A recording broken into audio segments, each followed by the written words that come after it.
episode 31.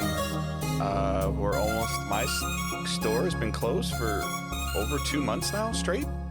So there's your timetable, Michael. Good. Well, also today, as we're recording or live on Twitch, it's Memorial Day, which means we defeated coronavirus, right? Because that's why all my neighbors are outside partying right now. Well, you guys are partying. Mine are going to crucify my governor, so... Yeah. There's just a bunch of people, like right now in the background. Hopefully you don't hear the AC or the people partying. But it's 90 degrees today, so everyone is out. Well, as long as your neighbors don't do what my brother did today and send me a picture of him wearing flip-flops and socks while he's grilling. Gotta protect the feet while you grill. So, but also just wear shoes. If you're gonna do that, wear shoes. Yeah, that's why he's the older brother, and he's the almost over the hill brother. So, yeah. So we are Digital Days Gaming. My name is Dave Hunt. I'm one of your hosts, and that other voice you hear is Michael Swick. Hey, how's it going? We are a weekly podcast that comes to you every Thursday morning at 6 a.m. Eastern, and we are also live on Twitch, twitch.tv/digitaldaysgaming. Any other show notes or socials that you need to know about are linked in the show notes below, as well as on our Twitch channel, like we mentioned before. So you can check out all those descriptions and Facebook groups and Discords and Twitter and our personal Twitters and all that stuff. But our goal is to continue to provide weekly content in the gaming world, whether it's digital, physical, whatever it is, and to be able to continue that during all of these weird times that we're going through, that hopefully we're near the end eventually, or maybe going down the hill part. I don't even know anymore. But we just, it's very important. We feel like it's very important for any kind of normalcy and routines to be stayed in place. So that's why we are continuing to make sure that we don't miss recording with you guys. And I say recording with you guys because we love interacting with you. We love messing with the community, playing games with the community, and so on and so forth. So we appreciate you guys hanging out, whether you're in chat, whether you're a Patreon subscriber, whether you just follow us, whether you retweet us, share us, all that fun stuff. We always appreciate it. However, I did notice today that we have more people listening to this episode weekly than we have followers on Twitter, Twitch, and Facebook. Yes. So if you haven't liked, followed to most of our social things, please take the time to do that. And especially like on Facebook, if when you see us post something about the episode being released, just hit the share button, and you don't even have to write a post, just hit the share button so that somebody else on your timeline sees it that maybe gets introduced to it. But you're allowed to share non-political things on Facebook. You can, I swear to God, you could. So just let people know that we exist, and we would appreciate it. That's all we're really asking for. And just, you don't even, like, when you hit the share button, you don't even have to hit, you can click the right post or just share. Like, just let another set of eyes see that we have an episode. Michael takes strategic time to pick very strategic gifts for each episode, and you need to reward his effort. Yes, strategic, yes. That's how I would describe it. All right. We're going to jump right into the news. We do have a lot of news to talk about, so we're going to throw it over to Michael. Stuff is happening. Thank you, Jeff Keighley, for doing stuff. This one, kinda, he's involved with. Fun story. So Fortnite made their Party Royale mode, which is their new club hangout part of the game, where it's just there's no weapons, no killing. It's just people hanging out, and this is going to be their event space from here on out. And one of the events they just threw was they premiered the trailer for Christopher Nolan's new movie Tenet. This was a 15-20 minute presentation that featured one of the actors, John David Robinson, talking about games. He did the usual, I've been playing games since the Game Boy thing that we always see celebrities do, which is just never not entertaining. But then it was followed with the world premiere trailer, which eventually made it out everywhere because, of course. But this is just a taste of what they're planning at Epic with Fortnite, and specifically the Party Royale mode. I didn't participate in it because I don't download Fortnite, but this is just showing how big this game is still, where I almost feel like it's almost showing how big the game is, but also showing that the game will probably die soon as more corporations just start using this as a platform to advertise. But what are your thoughts, Dave, on a world premiere movie trailer being in Fortnite? I'm curious how much money Epic paid for it. Or they paid Epic. Yeah, but at the same time, like, again, like we've been talking about for the last couple of weeks, like, why not just premiere it on any of the documentaries that they're showing, or any of these, like, premiere it during this golf outing that they just had with Brady and Tiger Woods and Phil Mickelson. Like, why are you putting it in Fortnite? Like, yeah, it's a big game, but it's not as big as having a commercial on NBC. But no one's watching stuff. Ratings are kind of down everywhere without big sporting events. Yeah, that's what I'm saying, though. Like, they're watching NASCAR, they're watching the guys drive in circles. Put your trailer there. I don't see the positive to doing it in a gaming world. Like, that's all. It seems weird to just do a trailer, because it was out on YouTube. Like, like Fortnite just had a window where it was exclusive to them. The Q&A is kind of cool. Keighley did announce that they are going to have a screening of one of Nolan's movies in Fortnite later this summer. Cool. Yeah, and the way they did the trailer, it looked like almost like a drive-in theater that they put the trailer on. So they are going to have one of his movies.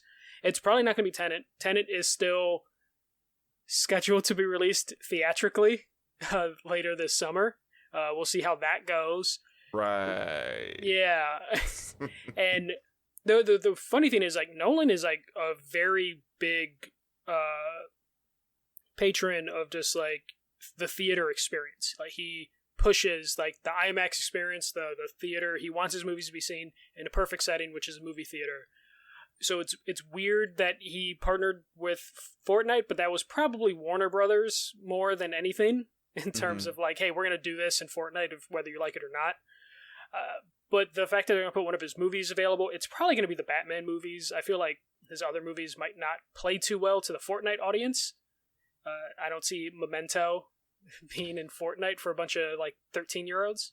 Yeah, but the thing that I don't see either is premiering, like you said, like a movie present, like whatever he's going to do in the game. Like, I don't see the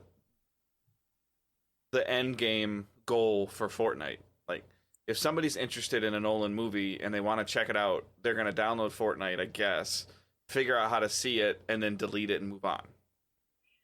But that at least gets their numbers up, so then they can go to people that are invested in them and be like, look at our numbers, and that's all they want, is the numbers to be super high. And then, of course, the thing I've been saying for a long time, and it makes me sound like a conspiracy theorist, they get some data off of you, which is gold to everybody, advertisers especially. But do you have to make an Epic account to even get in the game? Yes, I believe so. Okay. Like, it makes you a default Epic account, which then means they can bolster that, so then they can tell people, like, we have 100 million Epic accounts because of Fortnite, and maybe 1 million of them came from this movie premiere, which I doubt it. Right.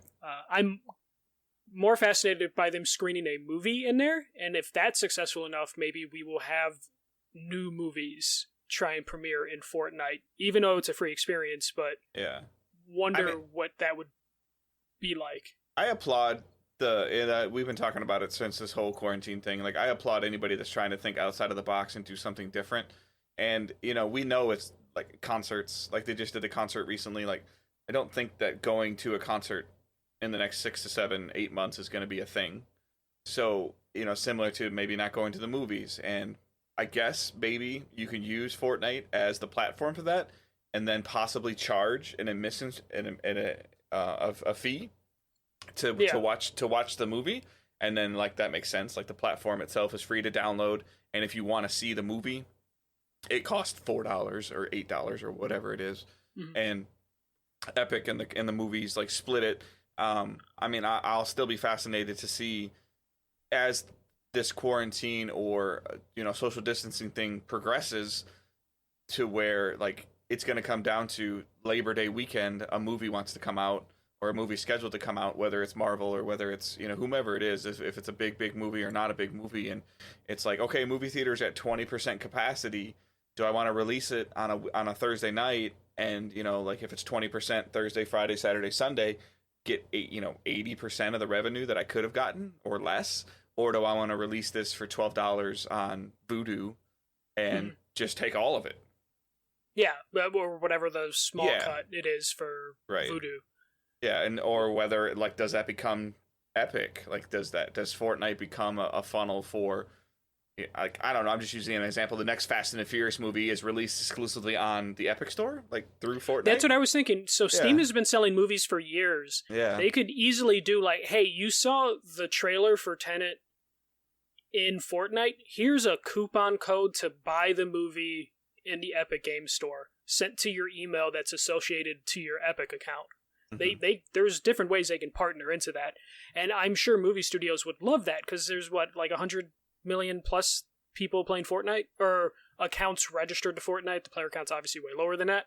Yeah, but that's 100 million potential emails that they can send a coupon code out, and then. Well, they do it now. Download this game for free and get a $10 off coupon. It's like, okay, now I want to spend my coupon.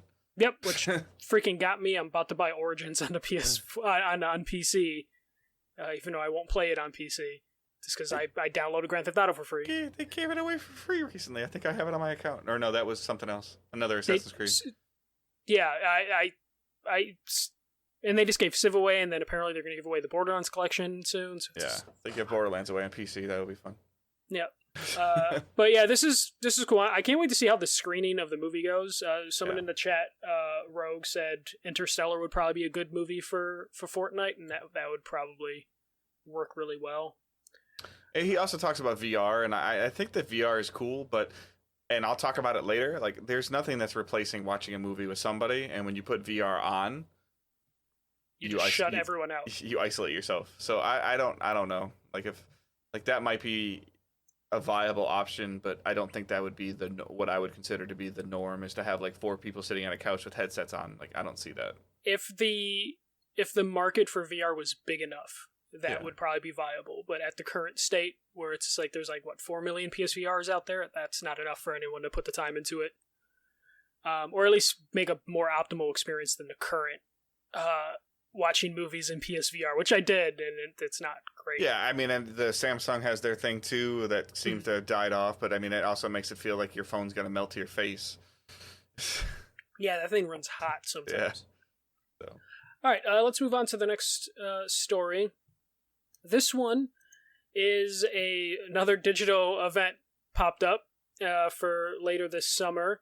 This one is going to be a lot of Japanese publishers coming together and just doing a full day of premieres, gameplay trailers, and sounds like Q&A panels of some sort.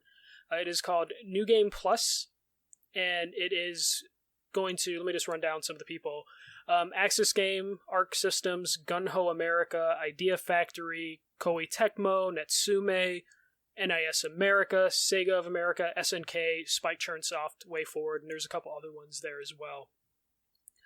This is going to be June 23rd from 8 p.m. until an undisclosed time. But I heard some stuff about like it could be like a 8-hour event of just running. I mean, they have a lot of studios, and I'm hoping this means we'll get significant time with whatever the studios are bringing to this or publishers are bringing. Yeah, it better not be 8 hours of sizzle reel. Please, God, no. No, I'm hoping they have a full schedule and we're getting really good gameplay time. Hopefully they're learning from how like the Tony Hawk premiere was handled, where you got a 2-minute trailer, but then you got a 15-minute Q&A with Tony Hawk and the PR. So hopefully there's stuff like that, and it would be interesting to just have more events. I'm so happy with how events are going. I'm so excited. I feel like I'm missing a lot of them just because like some of the stuff you're putting on show notes, like I didn't even realize that happened. And that's also just me kind of like not paying attention because unfortunately with the way that my job is right now, like Michael will understand this from the retail talks we've had. Like you used to get periodic segments of downtime where you could kind of like poke and like go through social media really quick. I don't have that as much now because I'm consistently like doing something. Because the store is closed, like I'm constantly doing things. So it's like I've got, whether I'm trying to get a certain amount of boxes out or I'm trying to put something out to somebody's car. Like I just don't have the the physical doubt, like the brief breaks in time. I don't want to call it like a downtime, but I just don't have the breather of like, okay, I'm not talking to a customer right now. Like, let me step off the floor for a second. You know, I'm like, I'm always off the floor now. You can't even wipe the sweat off your brow because your hands are dirty. Yeah. Well, I don't know about you, but like when I'm out, so before this all happened, before coronavirus, sorry, we're going to get into coronavirus. Yeah. I was constantly on my phone outside, just in the grocery store, looking at my phone, just like looking at a list, just distracting myself. Now when I'm outside, I do not look at my outside. phone. Yeah, I do not look at my phone because it's like, shit, the phone's the dirtiest thing that we have on ourselves. And I don't want to touch it and then forget I touched it and then come home and bring a dirty phone home. To where now I don't look at my phone anytime I'm outside. And like, I'll go out and someone will text me and then I'm replying to them 4 or 5 hours later like, shit, sorry, I don't look at my phone anymore. Yeah. No, it's just more or less like not knowing, like I you know, guilty as charged. Like I know that there's a Summer Game Fest going on, but is there even like a formal schedule? There is, but it's very basic right now. They're filling stuff in, like Jeff Keighley. No, but I meant like, can I watch Keighley's YouTube channel like every day at 2:00 and see something? No. So there is a basic schedule, but it's like he's adding stuff to it, like based on when publishers announce something. So there is a Last of Us Part 2 State of Play coming up. Yeah. That wasn't marked in the calendar until today. Like 2 days before when Sony announced it. Sony controlled the announcement. Okay. Yeah. And if you look at the month of May, there's nothing. And then if you look at June, there's like 1, 2, 3, 4 things on this list for June. Mm-hmm. But he promises more games are coming. Because during a QA, he said this is all being done by him or a small team. And it's all being done on the fly. So it almost sounds like a company will email him and say, like, we want to show something. And then he will just pick a day. Which is cool and also, like, somewhat like I get it, like there's no way you could put a schedule out 30 days in advance and say Sony Santa Monica on June 27th because people will go nuts and then it'll get leaked or some shit. So I get it, but I also at the same time like wish that it was more kind of like mainstream to where like I know that okay, it's 2:30, let me look on his Twitter and see what he announced today, like similar to, you know, whatever we're looking forward to at the current time.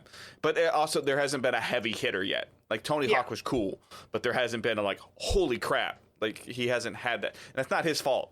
Like, we're not even in June the yet. tech demo was the closest to that. And that wasn't announced until, like, the day before, I think, that it was he's gonna do something that day. Yeah, I mean, like, for me, it would be, like, something as an example, just because I'm, you know, I have a, you know, connection with the game. It'd be like, hey, like, Bungie coming out and saying, hey, next week on Thursday, we're going to be on Keighley's show and we're going to have something to talk about. That would send the community crazy. Or, you know, whether it's Halo or whatever it is, CD Projekt Red comes out and said, hey, June 28th, we're going to talk to Keighley. That would send people going crazy, even if that was announced on June 23rd. You know, or Ubisoft, you know, like their stuff isn't until July. So it makes me wonder with like if Ubisoft pushed themselves all the way out to July, what is June going to look like? Like what does Ubisoft already know? Yeah, and there's that floating day for PlayStation, which I have a feeling once PlayStation finally does their that's thing, the thing. Yeah, the other floodgates games will open. Yeah, absolutely. They're like the free agent domino in baseball or basketball. Like once this guy signs or announces what he's doing, the other things will line up based on that. And it has to be like when we talked about a couple weeks ago with the Xbox event, them only having AA stuff. It has to be that these huge things that we're waiting to hear about must have some kind of connection to Sony. It's either they have some contract connection or the stuff they want to show runs best on PlayStation hardware, and they want it to show that because you have to put that little bumper at the bottom of like, you know, running on PlayStation, running on Xbox. Right. So they want their best foot forward, and for some of it could be PlayStation, despite the Xbox's horsepower. Yeah. But so another event to look forward to in the middle of June. I don't think there's any Game Fest affiliation with this one, but you never know. It seems like some stuff like Keighley, after it gets announced, then we'll put it on Summer Games Fest as like something he's helping with, but who knows at the end of the day. All right. another news story that I found. All right, so Suda51, he was doing a Twitch live stream with MomoCon, which is a convention that happens every year that obviously couldn't happen because of COVID. So he still attended a virtual Q&A, and he answered questions, and most of the questions he was answering were about video games he was a developer on or creator on that people want to see on new platforms. So he basically broke it down to, like, it's out of his hands for some of these. So just to run down the games that were mentioned during it. Killer 7, he's flat out said, like, that's a Capcom decision. You'd have to ask them. So I think he kind of went through the games of just to shut it down because people were constantly asking about his games. Killer is Dead. He said the rights are half his and half Katawa Games. So he's like, you gotta ask them. They have to agree to it for him to release it. And the Silver Case, this is a game that he actually said is possible, and he might be working on it. It's been ported a couple times to other platforms. I think PC like 2-3 years ago. So it's like the work is kind of done.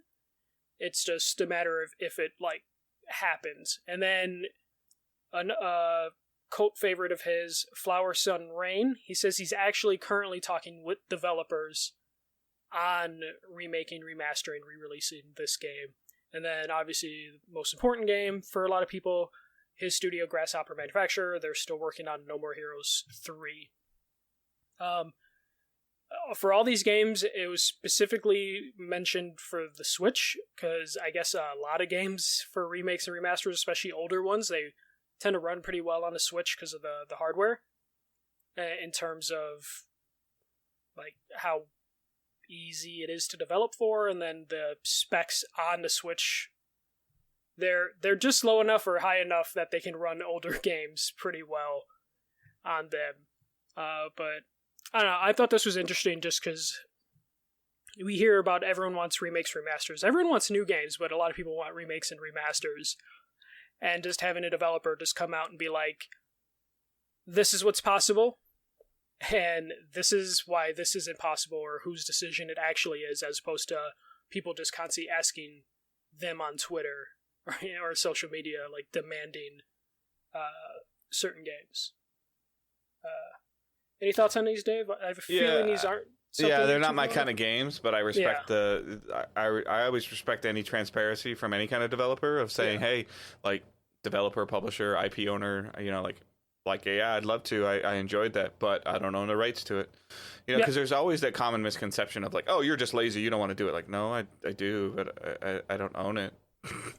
Yeah, and just the fact that, when it comes to like Flower Sun Rain, he's like, I'm actually talking to developers about this, which to me makes it sound like I don't want to, like, I don't have time to do the work on this game, but I'm looking for partners to do this work. Because maybe somebody will see it and be like, hey, I really want to do that, and use that, and make them, and then they reach out, but maybe they didn't even know that he was looking for somebody because it didn't get to them or make it through the grapevine to them. A developer or publisher who he could reach out to, which will transition to the other story, is one that's a little bit too transparent. Yeah, one's a little too transparent, but are always looking. Embracer Group, formerly known as THQ Nordic, which I didn't even realize they changed their name. You wrote that in the notes. I'm like, who? Then I read it farther, and I'm like, oh, really? I still get emails from THQ Nordic, but it sounds like they are in the process of changing their name, or they've officially changed their name, but they still keep the THQ Nordic name for whatever reason. But they had an investor call, and they said they have 60 unannounced games in development. 118 games in total in development, but 69 of them are unannounced. And they have currently over 3,000 developers working across the world. That's individual developers, obviously. So I don't know how many studios that equates to. But just for a quick refresh, THQ Nordic, or Embracer Group, they own like Volition, Deep Silver, Saber Interactive. They own a lot, and they're constantly releasing stuff, especially the THQ Nordic. They own a lot of IPs as well. They've purchased a lot of IPs, which is usually kind of surprising what they actually physically own. I would love to know the stuff they own that we just don't know about yet, especially with the 69 games. I mean, that's a little bit of a concern. Like when you sit there and say that you talk about maybe being spread too thin. Like, sure, there's different studios, but I don't think that they own more than 69 studios. So that automatically tells you that there are studios working on multiple things, and that always can somewhat be a concern, whether it's from a crunch standpoint or from a quality standpoint of what you're trying to produce. Now, yes, granted, if in development, I guess it could mean remasters, remakes, redos. Mobile. Yeah, for sure. But I mean, at first, I thought that they put a time frame on this of their development, but it doesn't look like there's a time frame on it because somebody will be counting like you said 69 games by 2024, and you're at 67 and a quarter. Yeah. Which we'll have an exact number for our next story. But maybe that's where I got it from. Yeah. Okay. When it comes to Embracer Group, like I joked about this on the Active Quest podcast, which I guested on, to where I almost wonder when it comes to like when they announced this, did they just go to like the THQ Wikipedia, copy and paste? Because it seems like most of the games that they're getting are remasters, remakes. I mean, they have the SpongeBob game coming out in a couple weeks. Destroy All Humans. They own Volition. The Saints Row game remaster just came out. Saints Row the Third. Did Volition work on that though? No, but it's they own the IP. Yeah, I mean, Volition's been quiet for a little while too, because the last thing they did was Agents of Mayhem. Yeah, so it's good that they're quiet, and hopefully what they come out with does well. But it's just I want to know more about what they have, and an additional thing that happened during the investor call is they said they raised $166 million for further acquisitions of studios and IP, and they are currently negotiating with some developers and some IPs. So they aren't done expanding. So Suda51 should probably give Talk Embracer to the Embracer, because they have money to spend, and they really like remastering, remaking games. It seems to be working out for them because financially they talked about like a growth. I think it was like 31% growth, but they've been buying things up, so yeah. There's obviously some growth. It's a developer call. I mean, I'm sorry. It's an earnings call, right? Yeah. Or no? So yeah. they've got to try to make sure that they keep their stockholders happy, and by telling them like, hey, we've got this much overhead to spend on acquiring new things, just to hopefully like that they don't sell their stock and run when they see a huge title come out. Like, hey, there's more in the pocket. There's more in there, and I get it. And then releasing. Since earning calls have been released as a public thing now, it always seems to set things up differently, because the thing that's unfortunate about this is that what this comes down to is the bottom line, which is dollars and cents and profit. Yep. So, and most typical video gamers don't care about profit. They care about the game being a quality game, Yeah. It's funny though when they say like they have like 69 unannounced games. I always wonder if, to fudge those numbers, do they count games on specific platforms as like one? Yeah. Like, do they count like SpongeBob Rehydrated as on 4. Xbox? Yeah, as 4 because it's on 4 platforms. Just because, like you said, it's an investor's call. They have to, or an earnings call. They have to make it sound as nice as possible. Right. It's funny that they stopped at 69. Why couldn't they go higher? Maybe, but it's what they have to do, and them acquiring more studios. Microsoft was on a buying spree. Sony wasn't on a huge buying spree, but they bought one big developer in Insomniac. Mm-hmm. And when you hear about Embracer buying up studios and Tencent buying up studios, you almost wonder how many studios are there that are actively available. Well, especially and is there bidding wars?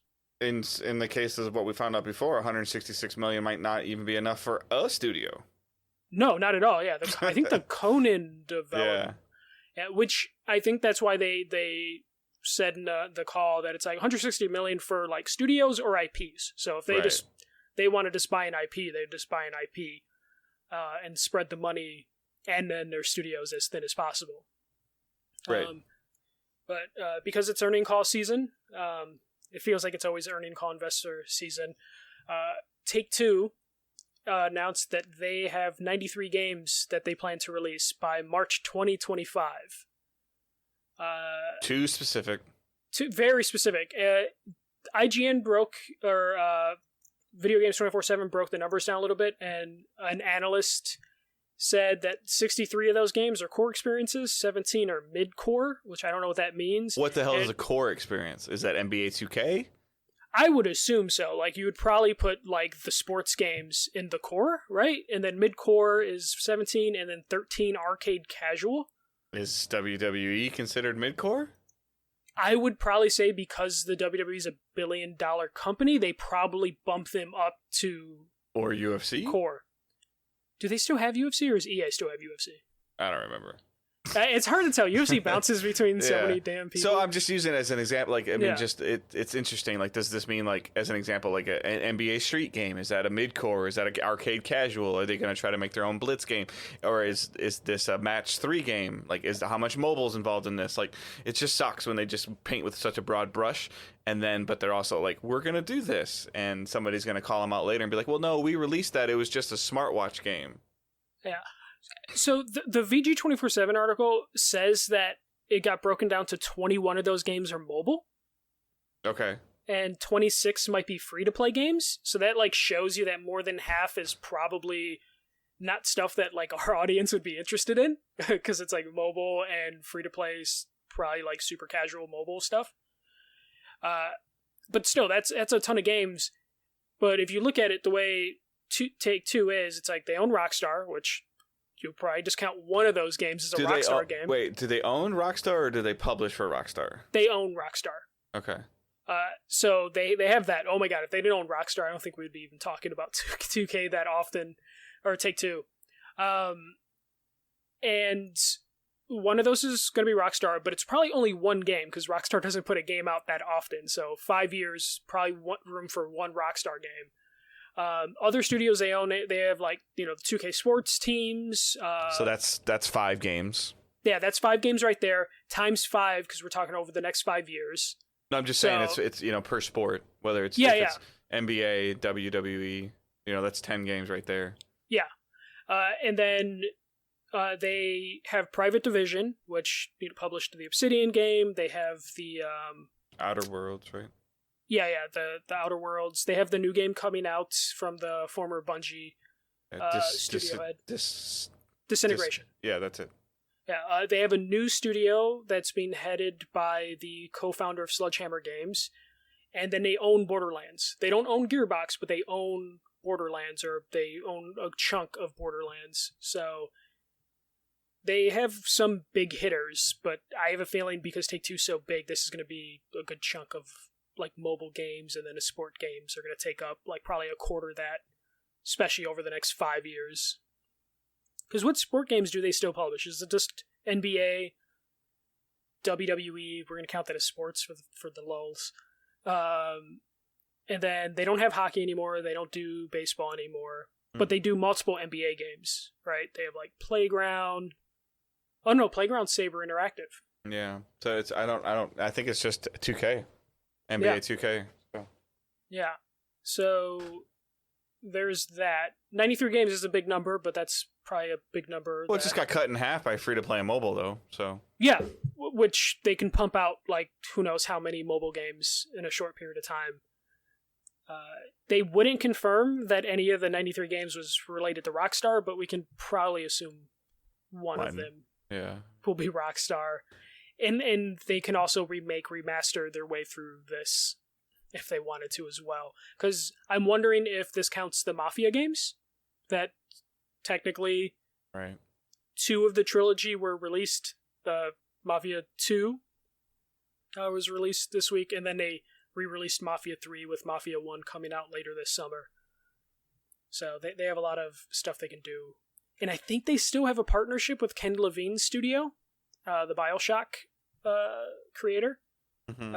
But we haven't heard anything about that in a couple years now. Yeah, and we also don't know like what deals 2K has with other companies that aren't announced yet. Do they have a Sekiro style deal that'll come out of left field? Like we have no idea. Yeah, maybe Agent will finally come out. Right. Yeah, maybe they'll release Agent. Rockstar's just gonna pull that out of their ass somehow. Just out of nowhere, just stealth release it in Fortnite. But yeah, that is it for the news. Right. Seems pretty weak. Not pretty weak. Pretty busy week. Nothing groundbreaking, but we have stuff going, and Summer Games Fest. Hopefully Tremors before the tidal wave. Like I'm ready for a tidal wave. Yeah, I'm hoping now that the Last of Us State of Play is coming this week that maybe then Sony can be like, okay, we've done our promotion for The Last of Us, we've done our promotion for Ghost of Tsushima, let us move on. And because there's no sporting events to advertise during, so there's not much that their marketing can do. Yeah, it'll be really interesting, but I'm ready for somebody to come out. Whether at this point in time, like Call of Duty to announce something. Like I'm just ready for somebody. Well, they're teasing Call of Duty.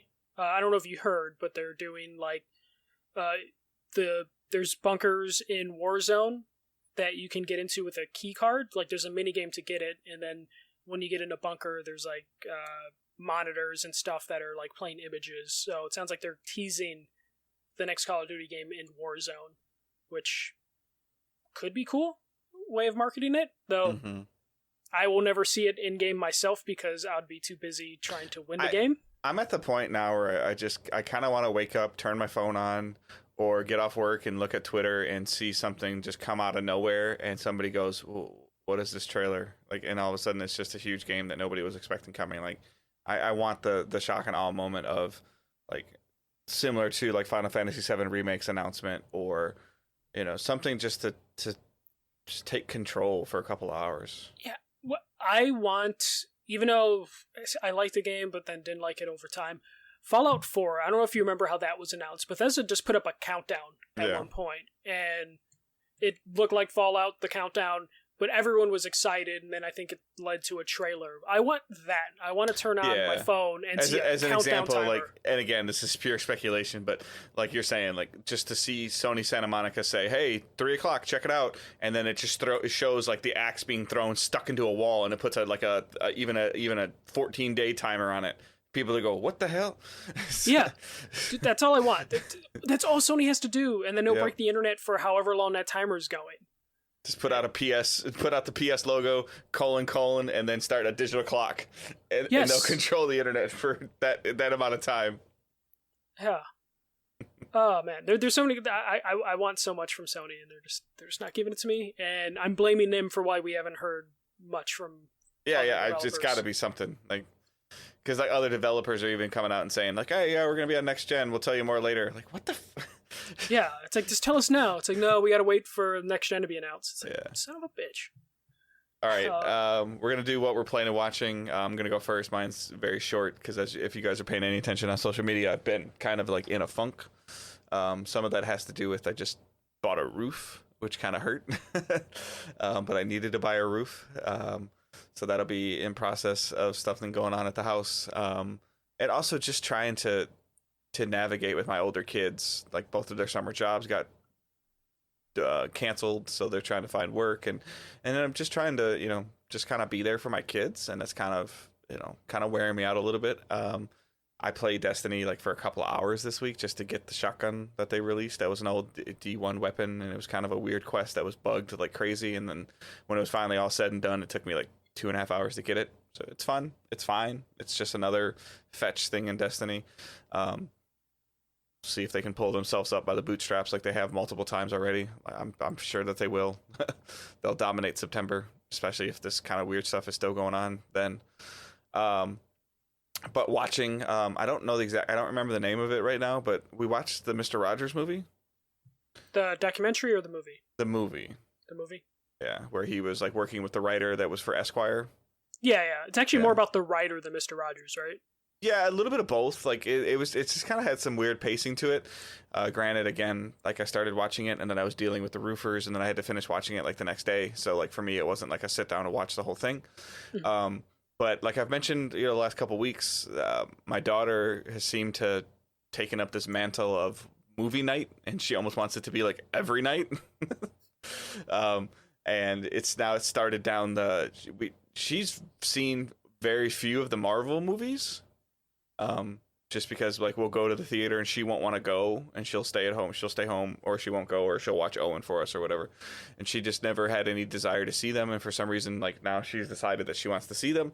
So she again found this list of watching them in order of events happening. So we started with Captain America, the first Avenger one, and then we did Captain Marvel, and then we moved into Iron Man 1 and Iron Man 2. I forgot how weird Iron Man 2 was. That is Iron Man 3 was the bad guy. The fake bad guy, yeah. Yeah, okay. So we haven't got the 3 yet, but then and then today we finished it. I forgot how good the first Thor is. Oh, you actually like the first Thor? I feel like most people walk away from the first Thor like, No, I mean just setting it up in terms of like just the knowing what happens and now going back and watching it and seeing the little foundation block. But foundation. Yeah, seeing the small pieces that Marvel put into place, and again, even the stuff not necessarily being in a specific order of like when Thor's hammer landed in New Mexico and Coulson is having a conversation with Iron Man and he goes, "I got to go to New Mexico." Mm-hmm. Like all of the little intricate pieces that were put into place, and realizing that like Black Widow and Hawkeye have been in these movies for so long and they haven't been given their due yet of what they, like Black Widow's getting her due. And I think my daughter told me today, like Hawkeye's going to have his own show on Disney Plus.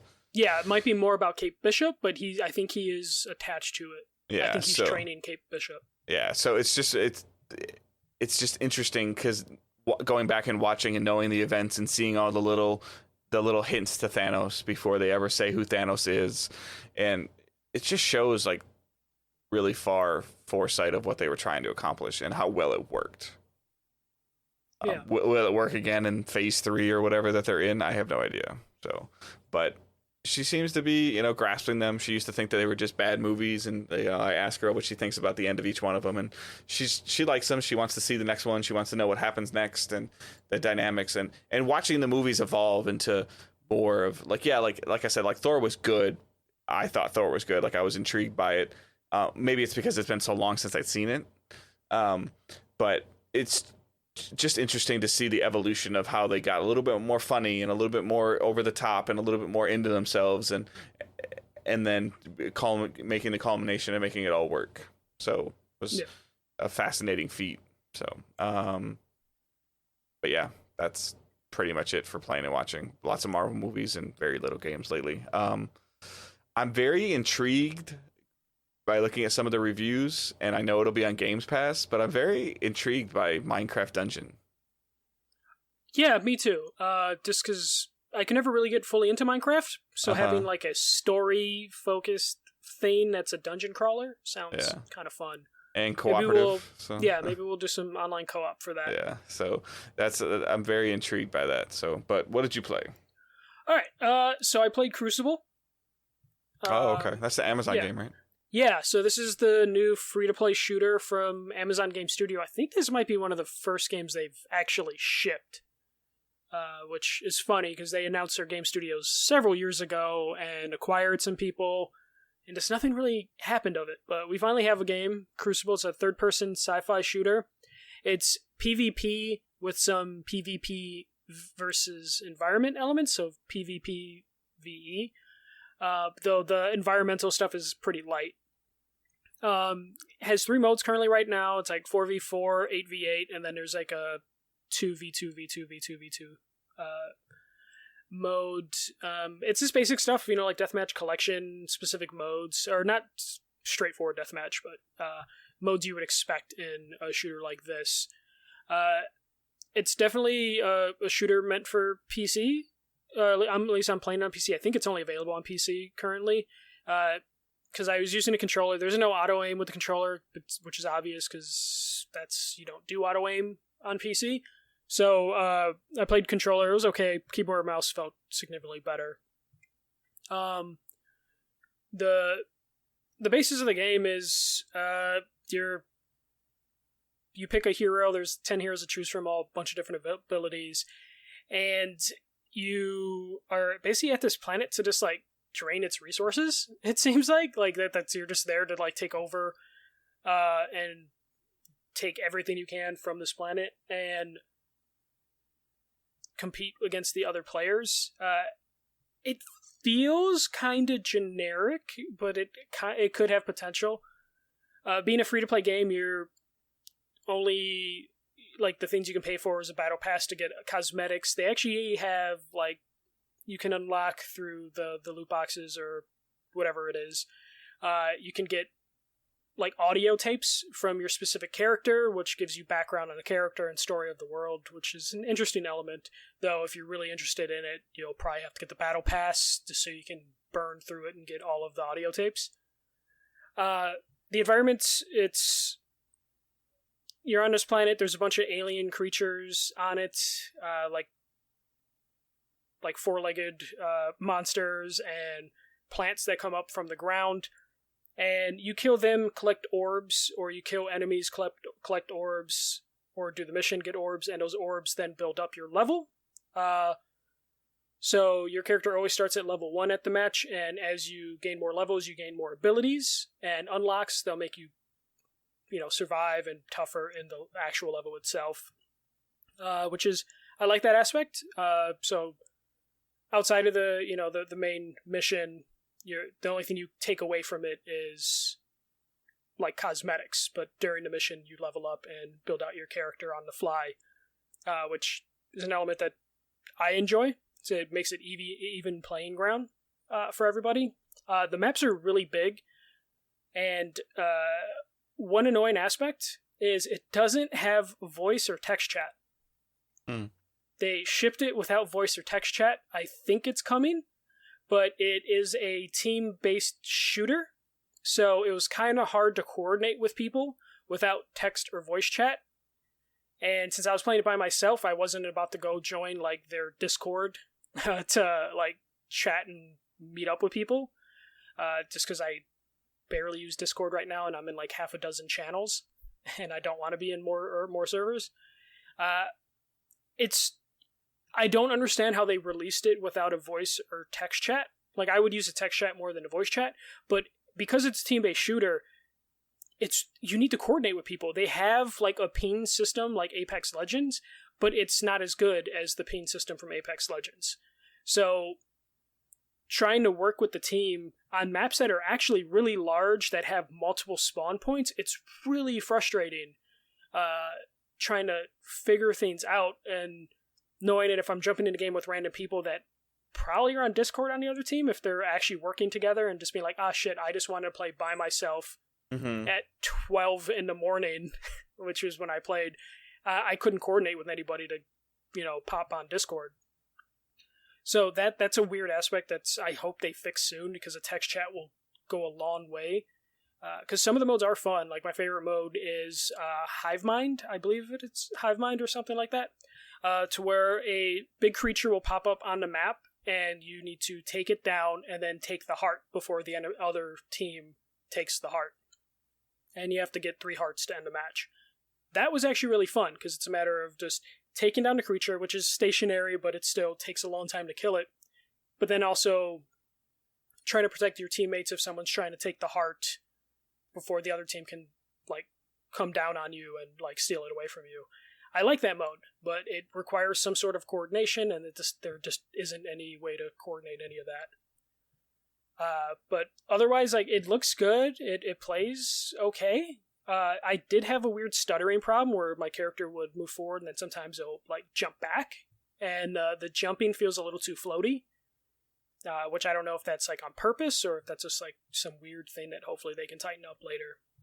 But it could have potential, but I'm worried that launching without basic shit that you shouldn't have to patch in later on day one is probably going to hurt this game in the long run.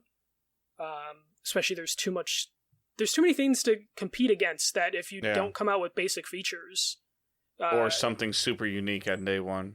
Yeah, and I don't feel like there's anything really unique about this game. Character designs are pretty nice, but like I like Bleeding Edge's character designs, and I don't know if you know anyone that's talking about Bleeding Edge anymore. Mm-mm. So, like, I'm worried that they kind of blew it at their launch, and because it's an unknown thing, you know, it's like Amazon Game Studio, they're not going to have, like, the slack we would give, like, a Ubisoft, in terms of, like, they've proven over time, or several times, that they will stick with a game and improve it, and it'll be legs years later. Right. Amazon games... Gotta hit the ground running, man. Yeah, you have to, especially competing with everything else. So, played that for a couple hours. Well, we'll see if I load it up again, basically. It'll live on my hard drive for a little bit. So, last week I talked about Burnout Paradise. I actually got the platinum. I had to work with strangers, which... surprisingly, I found a group of people, for the most part, that were pretty cool. I had to kick some people out of my server. I basically started a server at like 12 o'clock in the afternoon, and I just left my car in the stadium, and then eventually people, once the server got filled, figured out what I wanted, and then they all came to the stadium. It's funny, like, the only people playing Burnout still, well, maybe because I was playing at noon, but it was just like a bunch of little kids who would curse like crazy, and then I would have to kick them from the server. Or just, like, weird trolls. Like, I had one guy, like, he spent like a half hour talking shit and ramming my car, and he was laughing like, oh, you suck, you can't play this game. And I wasn't playing. Like, I literally put my controller down once I got into the stadium because my server was empty, and then I was just, like, on my phone or on the Switch until the server went up, and this guy spent a half hour just ramming my car. And he wasn't a child, because he was on the mic and sounded like an adult. And I couldn't understand what the hell was going on. And he thought he was, like, really trolling me, but it's just like, my controller was just rumbling on the table while I'm on my Switch, just trying to do anything I can to get that 8-player meet up in the same location. Yeah. Well, glad you got it, though. Yeah, I got it. Now I'm gonna I work on the platinum for Donut County. I'm basically gonna go for easy platinums while I'm still furloughed, just because I got nothing to do during the day. Other than get our YouTube channel copyright striked. Oh yeah, which brings me to my next game. So I bought. I've been streaming Tony Hawk 3 on the Twitch channel. You can not find our copywritten video. Thank you, Blitzkrieg Bop, for existing and immediately not only like, hey, we're important enough to be copyright struck. No, even but though it's a bot that does it. Yeah, here's the annoying thing: is usually with music, you just can't monetize the video, but it'll still exist. Blitzkrieg Bop just killed the video from the internet. Yeah. And if you go to our Twitch stream and past broadcasts, you can see me playing Tony Hawk 3, but they're all muted because of fucking Blitzkrieg Bop. Which is super annoying. But which I don't think has happened to any of the MLB. Like, I feel like MLB The Show has more licensed music in it. Yeah, but they probably put in the agreement, like, hey, this will be streamed. Yeah. So, like, I don't know. It's annoying. I think one of my Tony Hawk videos was not muted, and it didn't feature Blitzkrieg Bop. So the other songs are probably, like, okay with being on Twitch. You think that, just as a reference to that, do you think that the Tony Hawk remasters will have selectable songs that you cannot play? You know what I mean? Like, you can click on the playlist of... I would hope so. Or a copyright-free mode, or, you know, like streamer mode. Like, Far Cry did that. Like, yeah. I would hope it would have streamer mode, especially knowing how popular games like Skate are still on Twitch, that they would go into it and make it friendly to be streamed, because that just benefits them more if it can be streamed and not muted.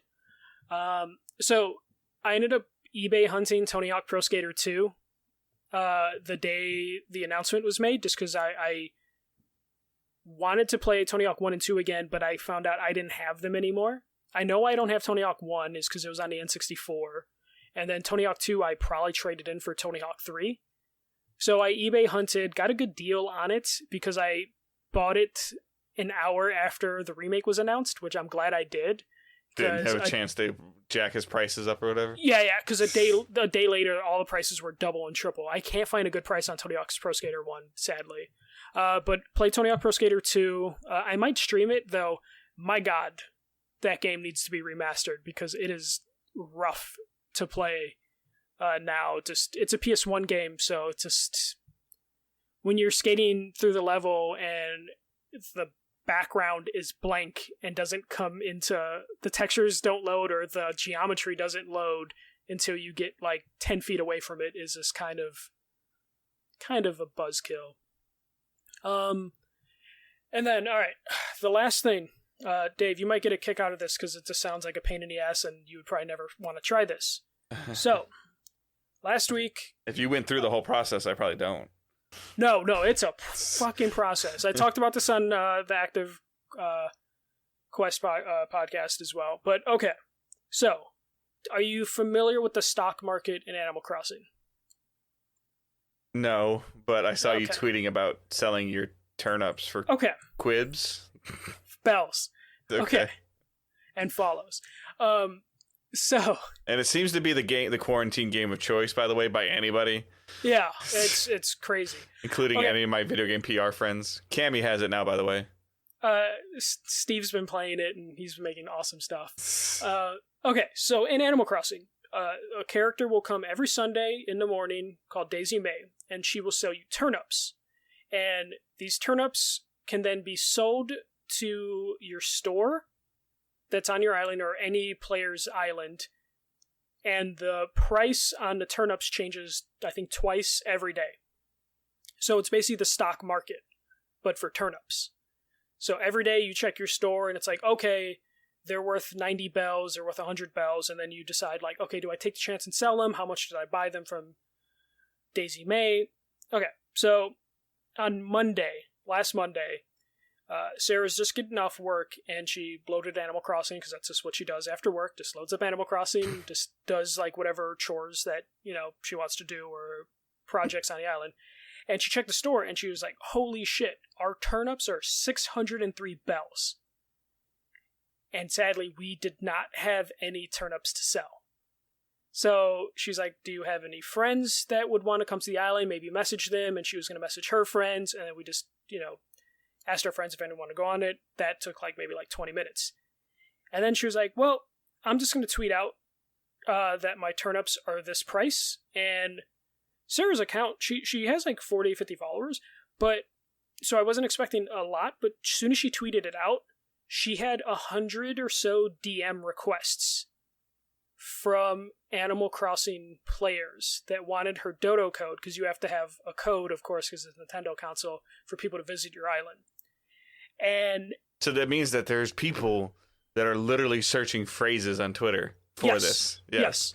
I think she might have used one of the turnip hashtags, or she might have just hashtag turnip. Or turnip, whatever, however you pronounce it. And she did that, and then she had 100 requests, and at a certain point, we're just like, well, let's just see how many people we can get in and just do this. But Nintendo built Animal Crossing's online in the worst way possible. So there's a limit to how many people you can have on your island, and that's 8 people. Okay? And when someone's coming to your island, the game goes to a screen that says a person's coming on your island. It takes probably 10 to 30 seconds depending on their internet. And then it shows them arriving at the airport, and then they're on your island. You can't do anything while it's loading or while they're doing that animation to come on your island. And then if you give out the code to 8 people, you can't do shit. And those people on your island then can't do anything because someone's coming to the island. And God. And no one can come to the island if you have your Nook phone or someone on the island is talking to a vendor. So the people were there was a huge line, and we're trying to get through as many DMs as possible. We did this for 5 hours. And there's multiple... Did they social distance on your island? Well, so we limited it, because we can only have 8 people in. Also, if someone leaves the island, it takes... The screen goes black and then says someone's leaving your island, and then there's an animation of them walking through the airport and then leaving your island, and you can't play or do anything during that. So you're saying it's a minimum 35, 45 second process of arriving and leaving where you can't do anything. correct. And if one of the people on your island is talking to an NPC, then the person can't leave or someone can't come in. And it will constantly flash on the screen, please close your device. Yes. Got 100 requests to go through. So at first we were just kind of cherry picking, making sure we weren't like letting any horrible people on our island.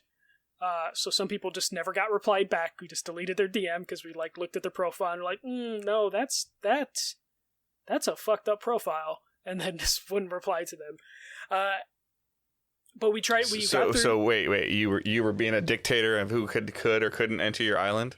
Yeah. I'm just saying, if you had like I don't know, maybe a swastika icon, we weren't gonna let you on the island. You know, like we were being strict with like, okay, we're not gonna let this person on, and so we did that, and it was getting annoying because at first we had people come to our island, they would go to our store, sell their turnips, and then they would fuck off on the island and then talk to our NPCs, our villagers. Can you kick them off the island? No. You could like hit save and then it kicks you to the main menu and then they would get kicked and then potentially they could lose stuff. It's kind of a weird thing. So this sounds terrible. I'm never giving. If I ever get Animal Crossing, I'm never giving out my code. So I'm not done yet. So like 2 hour, like it was like an hour into it. Sarah's like, "This is it. This is it. I'm tired of like having to stalk people because we're basically having her follow the people on the island of just like get the fuck off, get the fuck off." So then she was like, "I'm just building a gate from the airport to the store, to where they can't go anywhere but the store and out to the airport." So she built a gate because we can't move the physical store because it takes a day to move the store. So all she could do is build a gate. So she built a gate, like a straight line to there, and then it flowed pretty well. Like I had to message people and be like, "Hey, what's your Animal Crossing name?" so we can manage who's in and off the island and get through requests. And we did that for about 5 hours. Of course, I did the horrible thing of the last hour. I was just like, okay, you know what? If you want to come to the island, you can. Donations are optional. And people did donate, but I'm also like, hey, follow me on Twitter or something. You know, and some people did, which was cool. You are such a social media whore. Yeah, amen. Because like when I saw like 100... And do you hear that, everybody? He had them follow him on Twitter, not even DDG, just him. No, I got us some Twitch followers as well. I just didn't want to say that on Twitch. So we did. So we don't do follow for follow at Digital Days Gaming. We do follow for bells. Yes, but it's funny. So like everyone that visited the island, because this is a huge market. There's actual websites dedicated as like the Turnip Exchange or something. So people were like, "Oh, how much do I have to donate to you to get on your island?" And we're like, "Oh no, donations are optional." So we had people... But you can go here, patreon.com/Digital Days Gaming. I mean, next time my turnips are really... If I get a turnip price like over 600, maybe I'm going to be a horrible person. $1 tip jar. Yeah. Guaranteed access to Turnip Island. So we had people coming in the island, and even though donations were optional, we made like 6 million bells. Holy crap. Yeah. Which is a lot of bells. So they can't wait. Let me just so they came to your island and sold their turnips because you had a high price. Yes. Okay, and then they essentially tipped you on the way out. Yes. Okay. And so we had one guy. So you prostituted your island. Yeah, for sure. Yeah, I mean it's just only going to take money from Tom Nook, so who cares? But we had multiple people come by multiple times. So here's the thing about Animal Crossing. You have repeat customers at your prostitution island. No, well, it's funny. So there's this one guy, he came to the island 6 times. He was really fucking annoyed because most people were coming to the island one time and then leaving. And we didn't want people to come back multiple times because of the loading situation that I told you before, because it just takes up time. We want to get through all the DMs as much as possible. Oh my gosh. So this guy came like 6 times and we're getting really annoyed, but then he tipped us like 400,000 bells, and then we were just, we're like, all right, keep coming back. That's fine. It was fucking crazy. And then we ended up with like 6 million bells. Some people were tipping like 1,000 bells, 10,000 bells. Some people were tipping 100,000 bells. The crazy thing is, so the guy who came 6 times, if he tipped us 400,000, we don't even want to know how much he made, because there's only 30 inventory slots that you have on your person, and you can only have 10 turnips in each inventory slot. He came 6 times, which means he filled his inventory like 5 additional times. Yes, and our bells are selling for 600. And we're assuming he's coming with his inventory completely full, because then why would he do multiple trips? So each inventory slot, you say, can hold 10 turnips? Yes, and there's 30 slots. So 300 turnips times 600 bells times 6. Like this dude made bank. You're doing the math right now because you're just like curious. Like 1.1 mil. Yeah. Each time. Each time. Like... So he made like 6 million off you. Yeah, and tipped us only 400,000. That son of a bitch. But like, I don't know. It was weird. So like, me and Sarah the entire time were just laughing, just because like the DMs just like filled up, and then at a certain point we had to like police it of just like, okay, if they're being assholes, we're not gonna let them on the island. If they're being rude, if they don't respond within an hour or two, we're not gonna like give them the dodo code. And it was oddly satisfying, like helping all these people. Because so many people were like really cool. It was like kind of amazing. The Animal Crossing community is crazy, but there's also these a lot are of just nice the ones that pay attention to Twitter. Yes, and then deep pay attention to Twitter. Yeah, because whether if she didn't use a hashtag, then they were searching key phrases, which means they actually like understand how Twitter works, which not a lot of people do. Yeah, like she used a hashtag, I didn't. She got like 100-some requests. I didn't use the hashtag, and I got like 50 requests within like 2 minutes, 2-3 minutes.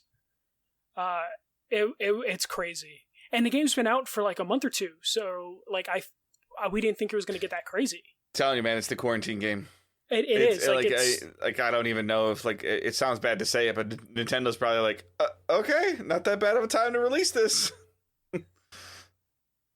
Oh man, turnips are just, it's insane. Now I'm checking the store constantly, even if I don't have turnips. It's because I bought my basement, I paid off my attic, and I bought my basement. So, like, my house is now complete after this. So, I built a wrestling ring in my basement. I am never getting this game because I will lose my wife. So, like, okay, so I have like my kitchen, my bedroom, my bathroom, my living room, and then my attic, I'm building an arcade. My basement, I'm building a wrestling, like, arena. And just, it's pretty good. It's pretty good. Are you gonna be on Animal Crossing Cribs or something? Oh, Animal Talking with Gary Whitta. Have you seen Talking? No, I have not. It was a joke. Is that a real thing? So yeah, there is a YouTube channel where the guy visits people's island, and it's actually pretty successful. Gosh. I forget what the name of that is, but it's really cool because people do some amazing things in Animal Crossing with the tools that are there. But then also Gary Whitta, who wrote Rogue One and the Book of Eli, he has a talk show on Twitch called Animal Talking, where he in his basement built a late night movie studio or late night talk show, and he's had Elijah Wood on, Danny Trejo, Felicia Day, and he has celebrities in Animal Crossing visit his home, and then he interviews them.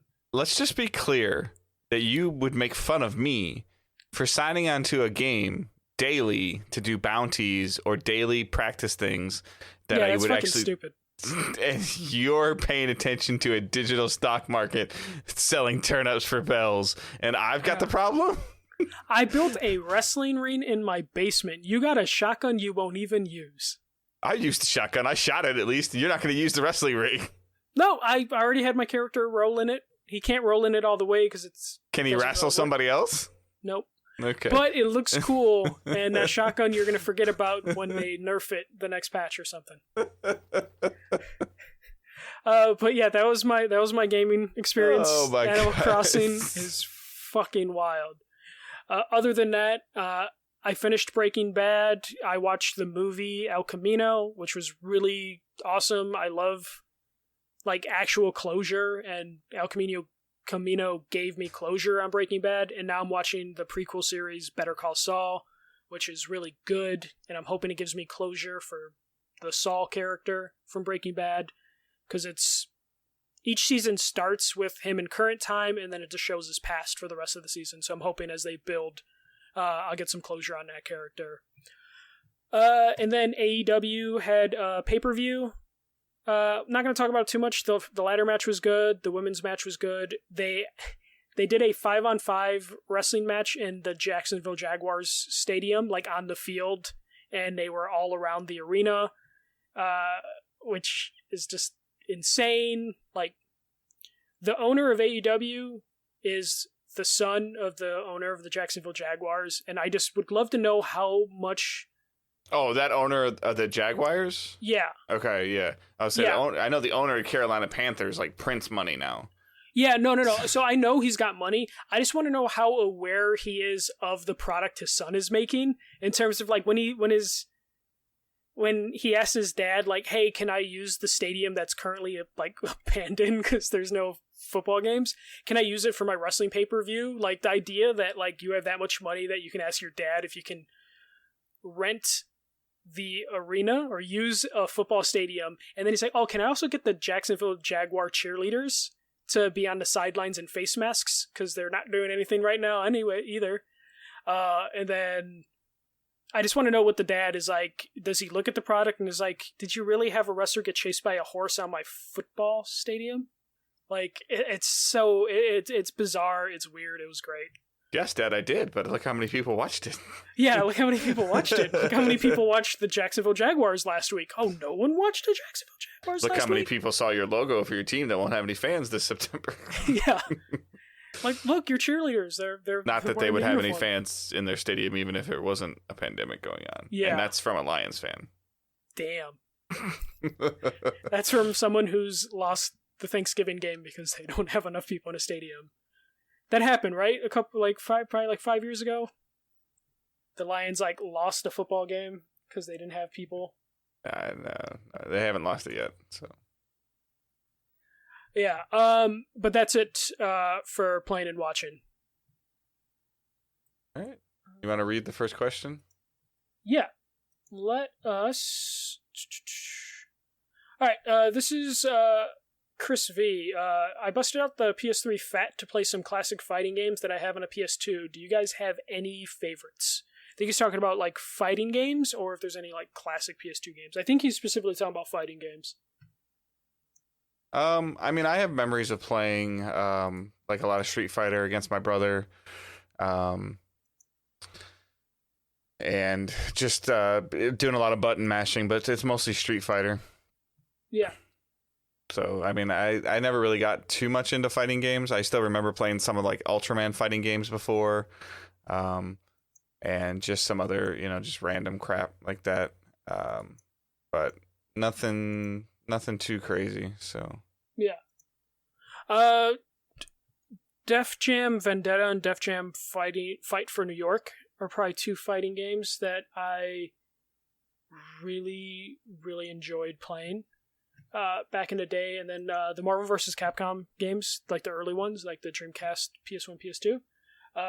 Those are some that I really enjoyed playing back in the day.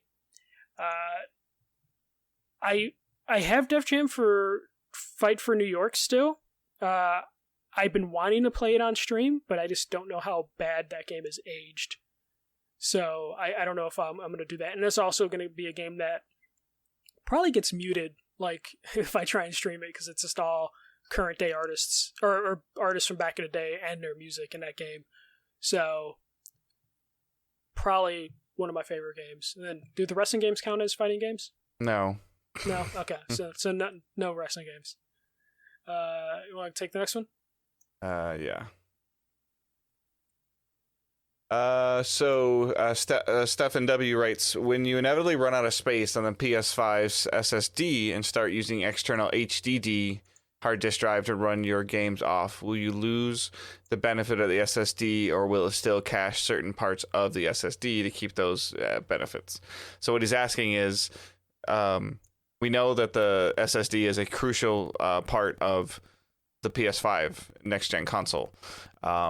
I believe that, and he's asking like expandable in PS4 and PS3, you could actually change the hard drive out, put different hard drives in, and it's actually shown lately that PS4 benefits from an SSD drive in the system for games that you continuously play. Mm-hmm. I believe Mark Cerny talked about this during his boring PlayStation 5 reveal. Yeah. And you'll have to get a specific hard drive, like a proprietary hard drive that's specific to what Sony's is going to have to fit Sony's criteria. And currently those hard drives don't exist yet. Yeah. So I believe what it is you can replace the internal with those hard drives that don't really exist yet, or they're really expensive. You can get an external drive, but it could only play PS4 games off that external drive. Mm-hmm. So you can install your PS4 games to that external drive, and you can move some of your PS5 games to that external drive, but they won't play from there. So you'll have to move the data as needed. So you'll have to do that if you need to do anything. So you're limited to what you can do from there. But at least you'll be able to put your PS4 games on the external drive if you want. Right. Yeah. All right. What is the next question? So Lebetsky, who was in chat earlier today, what's more likely to happen? A Resistance Collection remastered or Sunset Overdrive on PS4? Or Turok on PS4? LOL at Michael. Ask Digital Days. I honestly think it'd be a Sunset Overdrive. Between those two would be more likely, because Insomniac owns the IP to Sunset Overdrive. Sony now owns Insomniac, and they could release or announce a sequel and say, hey, like, play the first one, remastered when you pre-order or something. Yeah. Sunset Overdrive, I would be curious to see, like, what the rights are on that, or if they would care enough to do that. Turok technically has a remaster, but it's just not on PlayStation. It's on Switch and Xbox, and I think PC. For whatever reason, it's not on PlayStation. I'm thinking that's just like some weird time exclusive thing, so my gut says Turok is the one that we would see on PS4 first, because it's like technically the work's already there, just for whatever reason. It just hasn't happened yet. I want a Resistance remaster, though. I would love a Resistance remaster. I think we would have seen it by now. I think so, too, unless it's a PS5 thing, but that would be I love Resistance, but that would be an underwhelming, like, PS5 reveal. And it wouldn't be Insomniac at this point. Yeah. That would be kind of underwhelming. I mean, the only thing that would help facilitate it to even be more possible is now that Sony owns them. They can say, hey, we're going to do this with your IP, versus Insomniac before saying, no, you're not. Yeah. So that would be it. All right. That is our question. So please remember to send us questions using hashtag AskDigitalDays. You can put them on the Facebook group. You can put them on the Facebook page. You can put them on Twitter. You can tweet at DigitalDaysPod. You can just use the hashtag. You don't even have to tweet at us or tag us in it. Plenty of stuff is coming through the pipeline over the next couple of weeks, hopefully. We will be recording another bonus episode for Patreon subscribers of the $7 tier. You get a bonus episode every month. The $5 tier gets you 24-hour early access, so you get the podcast on Wednesday instead of Thursday. And then the $3 tier gets you access to the Discord private server, and then the $1 tip jar. So if you are able to support us in any of those ways, that is greatly appreciated. If not, then that is totally fine as well. Then they will be able to let us support the show, and just build more things. We're still looking for topics for our bonus episodes going forward. We've got a couple things in the already written down. Sorry, my train of thought is totally rattled.